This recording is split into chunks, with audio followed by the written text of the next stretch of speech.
Yo, hey, I'd be happy to break this down for you because no one is saying that masculinity is bad. And it's important because we're people that communicate through words that we're very clear about our language. Toxic masculinity is bad, just like toxic anything is bad. But masculinity in and of itself is actually a beautiful thing. And quite honestly, what authentic, true, divine masculine looks like, I've learned about the most from, well, the women that follow me.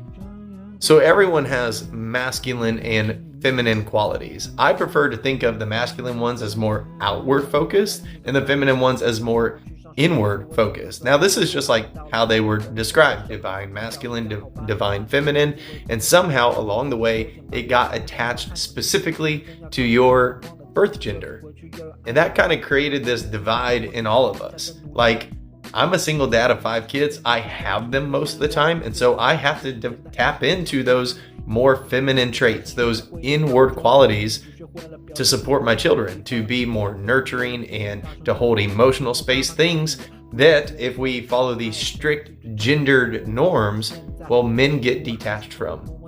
Because again, when they are cut off from each other, not working in harmony with one another, think yin and yang, well, they both kind of become not the best version of themselves. The truth is, we need both. So what happens to a guy who is told masculinity looks like this, and if you are a man, you must look like this, and they get cut off from that inward reflective part? Well, it just becomes stagnant and gross. That's what people are pushing back against. That is toxic masculinity. So toxic masculinity is basically divine masculinity when it's perverted and cut off from that inward energy.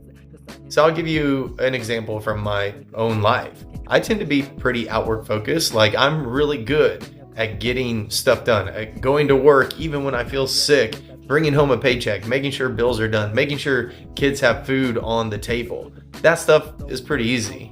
So in this kind of traditional masculine sense, I am a good provider. But that's just providing substance. That's just providing material. And those things are important. But the truth is, humans are really complex and we need more than just food, water, shelter. So what did I do? Well, I started going to therapy. I started tapping into my more inward, nurturing, caregiving qualities and combine those with my provisional qualities. And now, not only do I provide materially, I also provide emotional support. I learned how to give space to my kids and I learned how to validate what they're going through. It's not either or, it's both working together in harmony. True masculinity is beautiful.